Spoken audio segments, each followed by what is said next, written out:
super small, super easy to use, and can be carried also on an airplane. Lo que más me gusta del nuevo LEFEET P1 es sin duda la potencia que tiene a pesar de su tamaño tan reducido que It is a completely modular design. P1 is made from a main unit, a battery and a dual handle tray.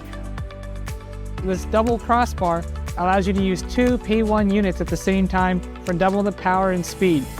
The scooter is very quiet in the water. The standard unit has up to 60-minute ride time, and the extended battery, the XR version, has up to 90 minutes of ride time. The smaller battery comes with 4 different speed levels. The larger battery comes with an extra hurricane mode, making it a total of 5 different speed levels. Y la velocidad máxima es de más de 5 millas por hora. El P1 solo pesa 5 libras.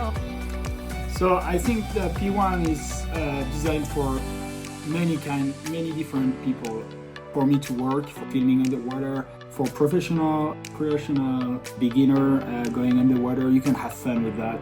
It's now on Kickstarter. y creo que es una muy buena idea reservar este producto.